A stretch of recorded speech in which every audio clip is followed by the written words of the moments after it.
Robin. We're looking at Christy Brinkley because she's on the birthday list today. Uh-oh. 57 years old. Unbelievable. Holy shit. And then we were looking at pictures to see what she kind of looks like, and not bad at all. And then we saw a picture with her wearing a hat. And when they start wearing hats, you know it's over. Yeah? Because the hats are a distraction.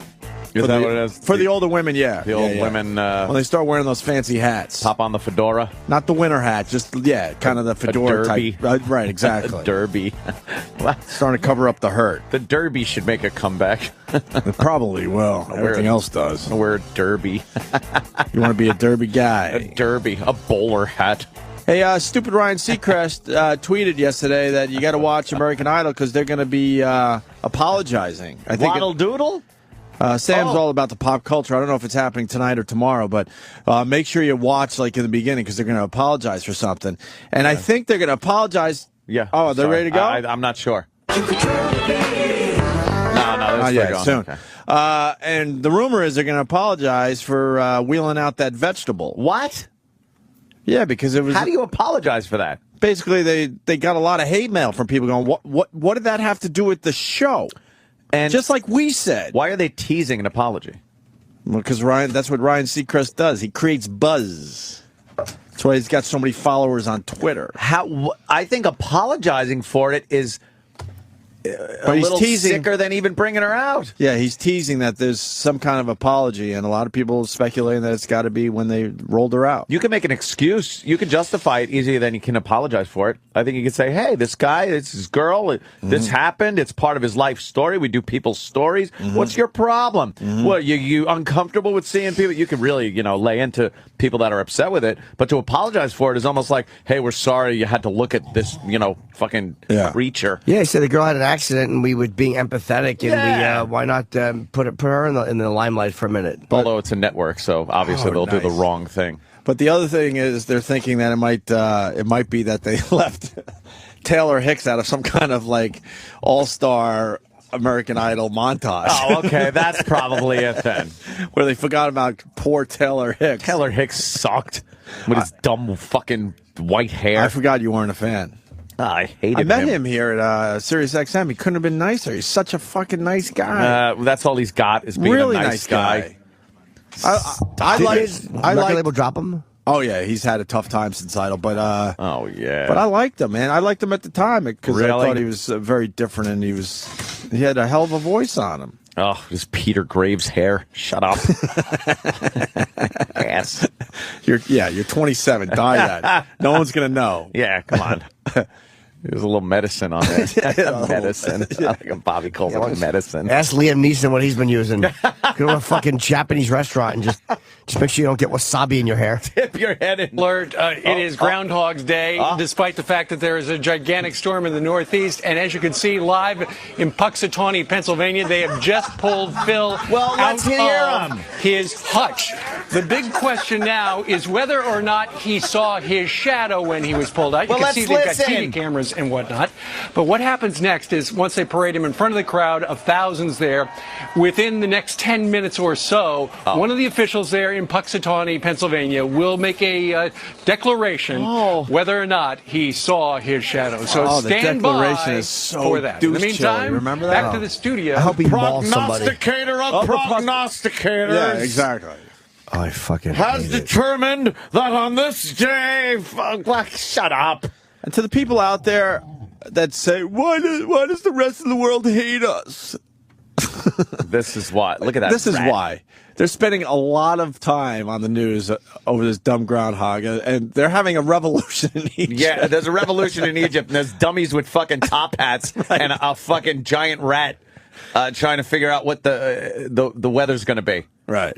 Based on if it sees his shadow and talks to the guy. Yeah. The rat talks to the guy.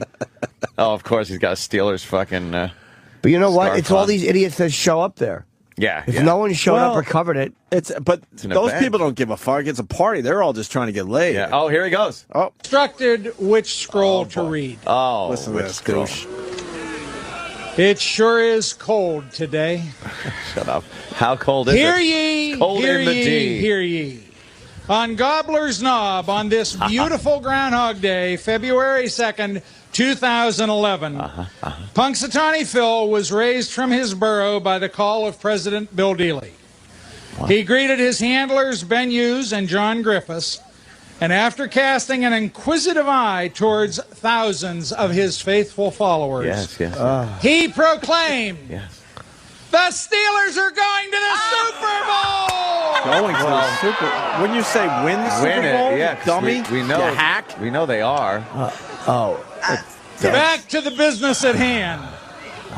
He surveyed his surroundings carefully and found that there was no shadow around. So an early spring it will be! Motherfucker! Fucking A, motherfucker!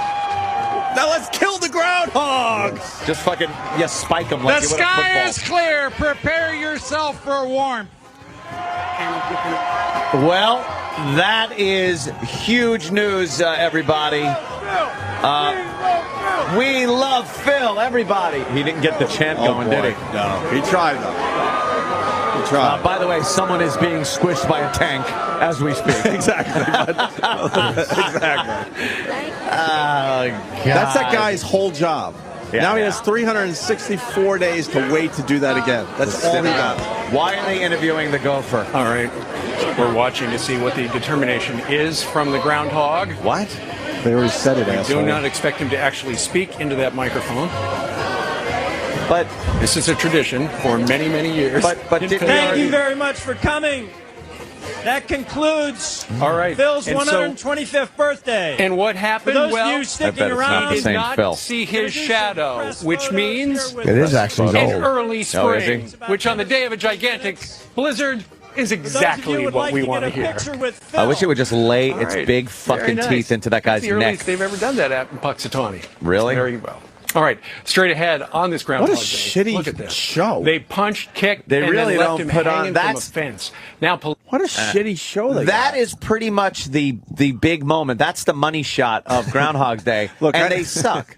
Look, Oh, I know. Look, as people that find some stuff funny that what am I trying to say? Putting the kid in the tree makes me laugh really hard, and I know we're not supposed to laugh at that. I know. It's so twisted, obviously, but the video of him in the tree, I know, because he's being beat up. it's horrible. There's a case of bullying that was going on. And obviously there's a bullying epidemic going on out there, but the video of the kid, I know, they're just stuffing him in a tree. because that shit happened to all of us. Yeah, but he it wasn't got fucked bullying up. back then. No, it was called, you should have ran And faster. obviously with run these- faster home. I got to be careful. Obviously, what these kids did is it's horrible, and it's wrong. But the video of the kid, they're trying to shove him in. Why were they trying to shove him in the tree? They also tried to shove him into something else, too, like on top of a fence. And then, like, hang him up on a fence. And in the end, the kid wasn't really hurt. No. Still horrible. Obviously. The the fucking video I saw, they didn't, they weren't like kicking him. It wasn't like they had him down on the ground and they were dragging him around by his feet on the ground. Right. But he was down there and I thought they were going to start kicking him in the head and shit. And I didn't see any of that. So They lifted him up and tried to. they fucked with him. They fucked with him bad. Put him in a tree. Yeah. Why are they blurring everybody out, man? These guys were they're Utes. Yeah, but they were brave enough to do it and fucking film it for their friends. So let's see your faces. Upper Darby, that's where the Tower Theater is. Upper Darby is. Yeah, I know Upper Darby.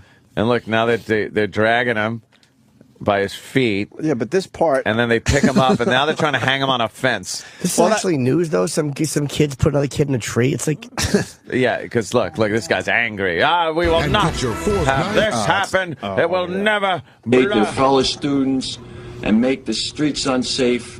It's unconscionable. We're not going to tolerate it, and they're going out in handcuffs. Authorities say they have arrested 7 teenagers in connection with the assault. White and 6 black. were arrested Yeah, Monday. The They got them 7th together. They got together for some bullying. Working together for bullying. About time we get together for something. Yeah, that was nice to see. Does the kid being stuffed in the tree make you laugh, even though you're not supposed to laugh at that? It's hysterical. It is, right? Yeah, because you've seen that before. Oh my God, I As saw all kids, that. kids being bullied, you see that. They shoved me in a locker in high school, all sorts of shit. Yeah, stop. Turn that It was down. part of growing up, wasn't it? Yeah, being bullied. Then again, part of growing up is when those kids show back up with a fucking trench coat. Right. And they fucking extract a pound of vengeance. Sure. But is it worse now than it was when before teachers did anything and Yes, before the because- police did anything? Right. Yes, and I'll tell you why. Because Ellen DeGeneres is talking about it. Oh shit. Makes it way worse. Oh shit. Bullying. Because back then it was just no one went to the fucking principal when you got your ass handed to you outside the school or you were bullied or some shit. Like everyone knew who the bully was. You just didn't fuck with him, and you walked past on eggshells, hoping nothing was gonna, happen. Where he decided you were the fucking wounded gazelle by the watering hole. That was what the bully did. Who the fuck went to the principal? That's No like going. one. That's like going to the warden in prison. You didn't do You that. just didn't do that. You didn't do it. That would make it way worse. Now the police get involved in shit. Although we never had the opportunity to put the fun stuff in front of the world to see on YouTube and shit. Yeah, I don't know We if- just had to tell the stories. We were like old school, like the Indians telling the story of when you beat the kid up. Yeah. I don't know. Tatanka. I don't have kids that age, so I have no idea if it's worse. I have no idea. I mean, I would assume it might be a worse? little more worse than when we were growing up. Is the result worse? Is what I'm talking about. Like the bullying. All right, everyone had bullying events or bullied people or whatever it was. But did we turn into a more violent people than these people that are being bullied now are turning into? I don't know. Like Jimmy was saying, he comes back with a trench coat mafia kind of a thing. I really don't know. Yeah, This is out of our league because we don't have kids that age. Oh, I know my sister. She's got a 12 and a 10, and she said it's a completely different world out there for kids. yeah. Completely. But that's her take on it. They are so. being raised softer and so weaker. much softer, and I think that plays into this. Thank you. It does. But a part of it, like a lot of the real nasty bullying, there's a lot of fucking 40 and 50-year-old fucking cocksuckers out there. And there's a lot of people out there that are fucked up because they were bullied, that are like fucking squeamish as adults. And it's like beyond just normal competition, but guys that were just tortured growing up. I mean, it's a balance, you know? I can't. Yeah. Yeah, but I wonder what the repercussions there are. I don't know. They are being raised like really fucking wimpy. Like kids don't go out anymore.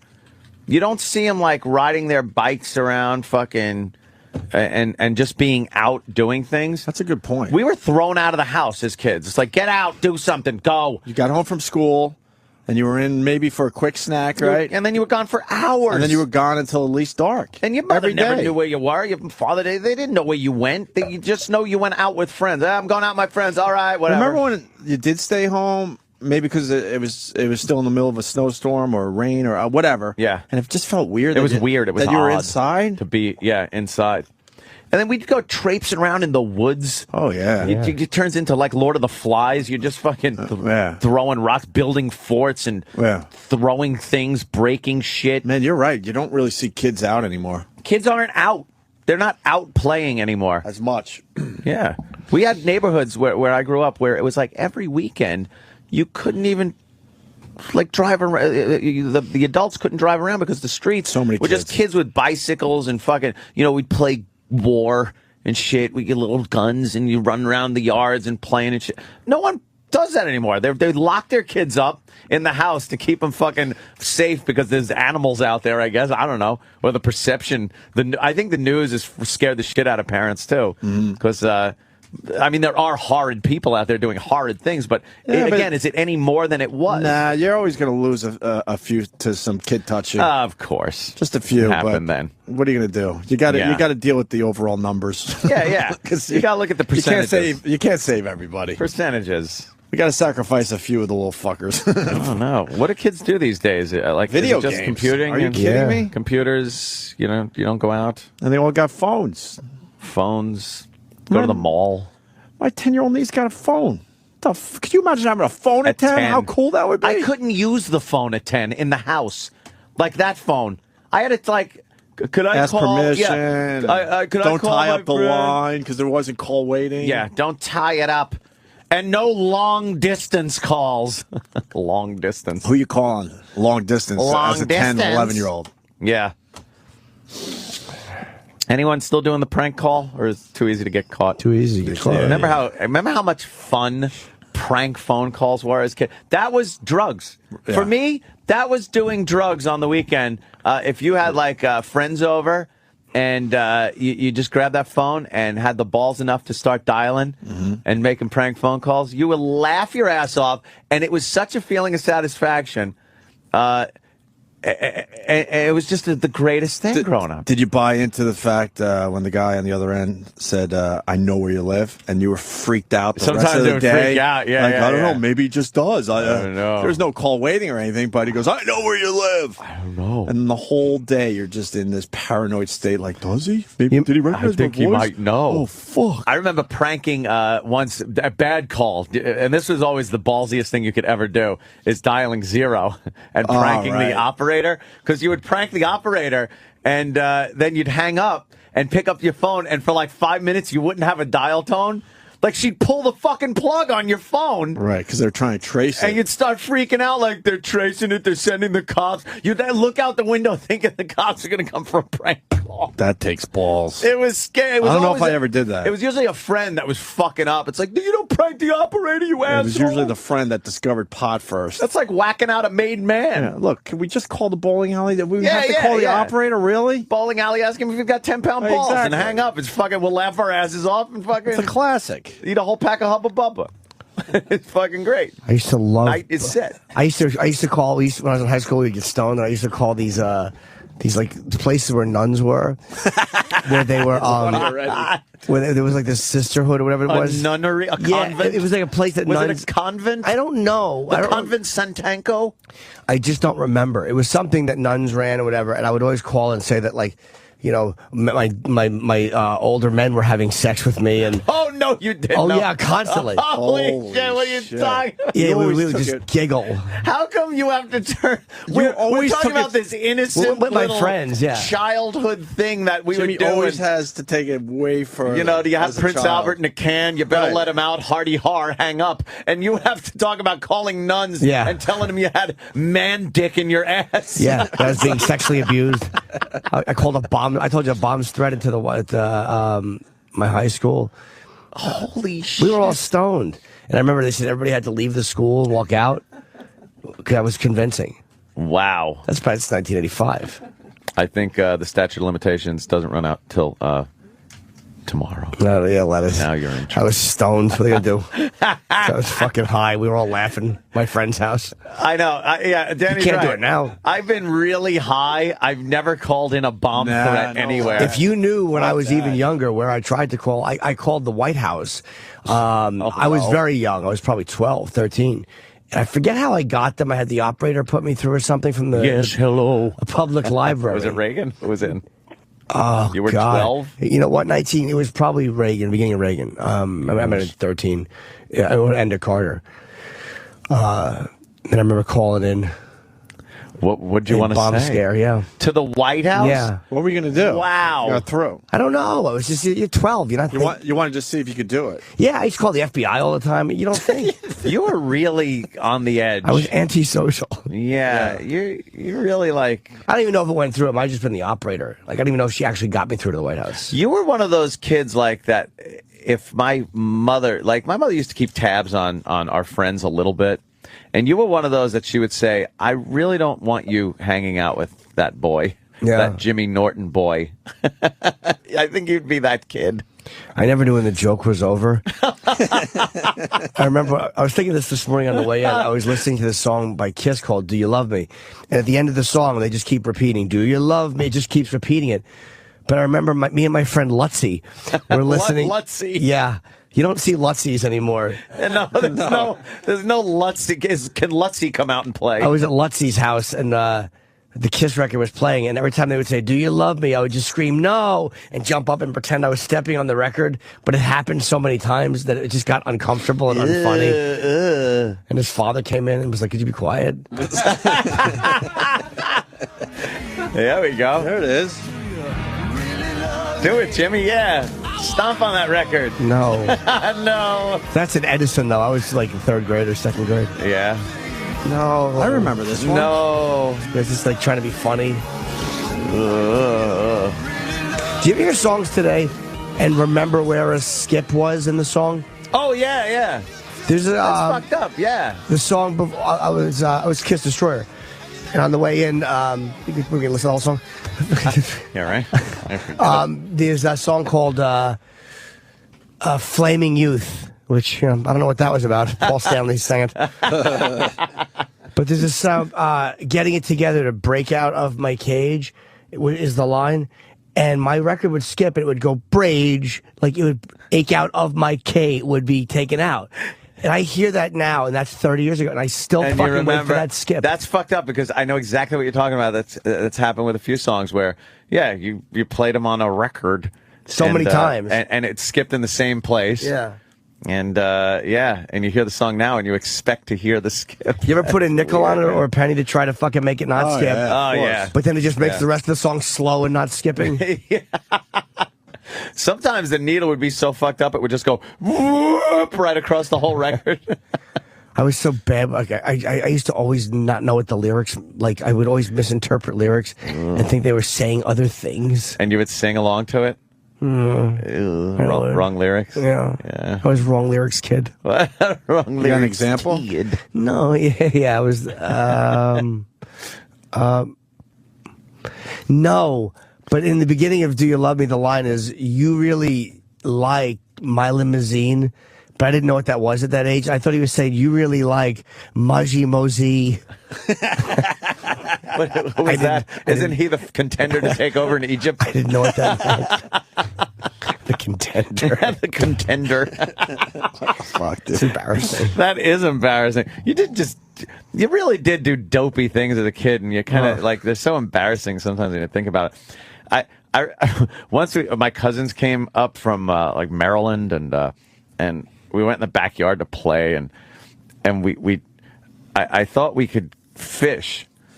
There wasn't a lake around or anything, so I dug a hole with a little spade shovel and filled it up with water, and put these twigs with thread and a safety pin on it in the water hole, and convinced everybody and myself that the fish are able to dig tunnels with their tails, and we'll end up in this hole and we'll catch fish. And then we had to go somewhere, and we came back, and the whole time we were gone, all I was thinking is, I can't wait to get home and pull this fish out of this little hole that was dug. And I got home, and of course the dirt soaked up the water in like 2 seconds, and it was just a little mud hole with no fish. A little pile of inoculated arms. But I thought there would be fish. I really was psyched. But it sounds like the beginning of a child abuse movie. You know what I mean? It has that creepy, like, there's a weird innocent / imagination going on, but you know it's covering up some horrific fucking abuse at home. It was just dopey kid thinking. You're on your hands and knees digging the hole and trying to block out the fact that your hiney is on fire. It feels like a flame is being put into it. But it's really just the average-sized genitals of a much older man.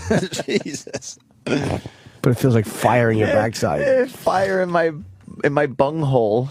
And no, I was a dopey kid who like actually convinced myself, and it was all I would think about the entire time we had to go to the store, and I was like, oh, I want to get home, the fish. Yeah.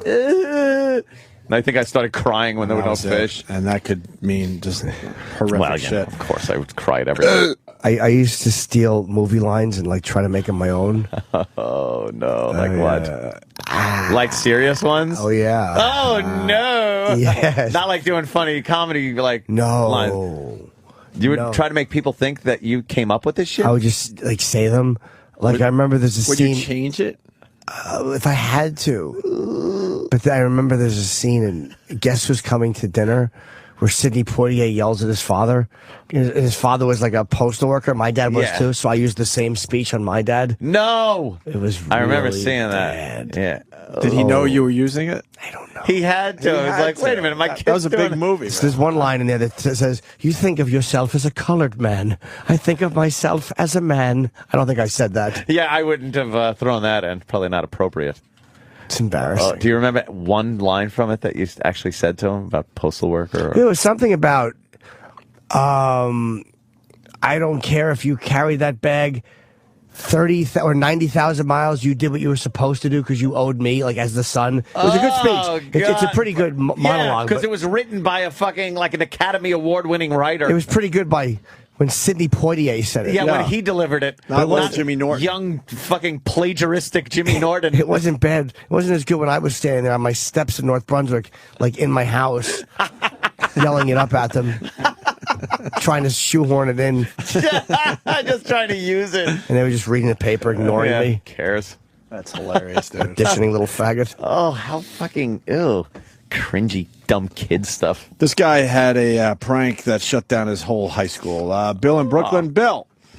Yeah, hi, good morning. O&A, how's everything? Whoa, Reagan's stepping down? Hello.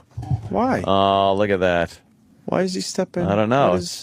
Farewell address to the nation. Oh, it was today. President Reagan stepping down today. Breaking news on Fox January News. 11th. Oh, Yeah. well, then what the hell is it? Oh, is it his 100th birthday or something? Yeah.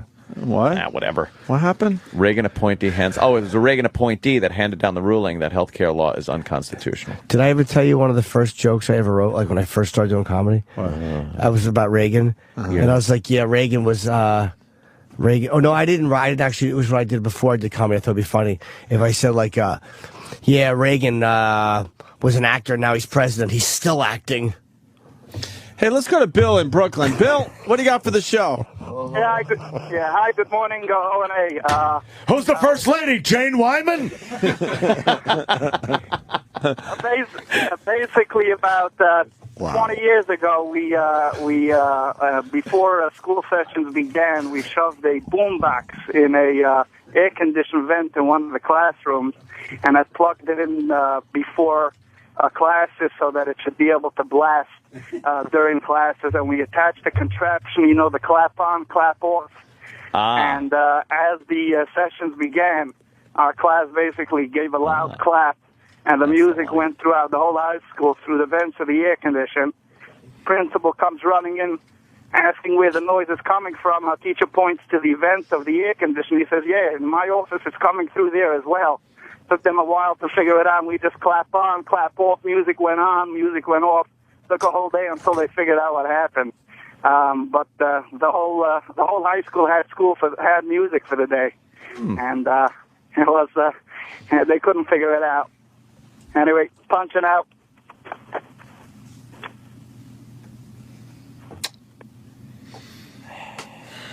I'm sorry for that. That's pretty cool. When you're ready, you can combine the clapper. I wonder what song it was. Man. Hopefully taps commemorate what he did to this radio show. All right. That's all right. Fuck. We were doing so well. I know, just a little Once fun. again. You didn't like my joke that I wrote? No, that still acting. Get it? Man. Oh, boy, were you fucking profound. No, I just thought it was clever wordplay. Clever. He's still Wordplay. acting. Yeah, that's a good joke. No, I don't like it. I don't find it funny at all. It wasn't.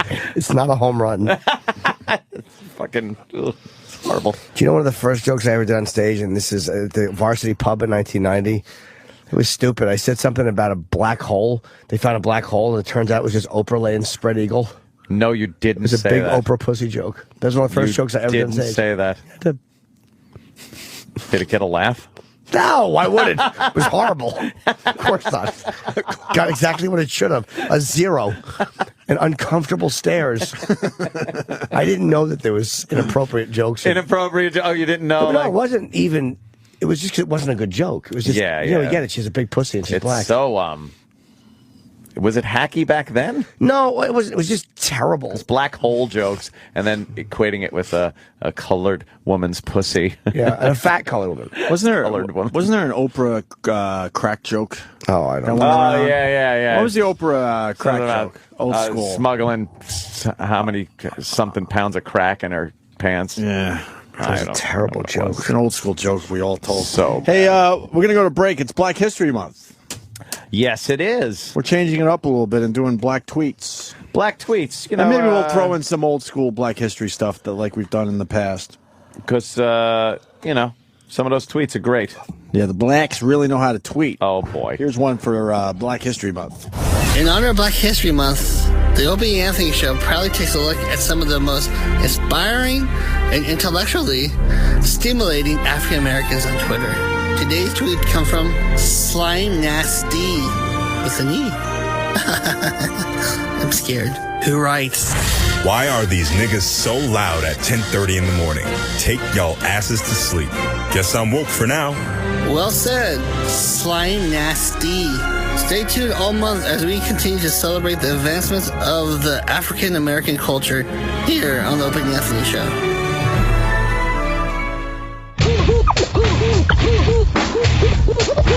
Robin, Robin, Robin.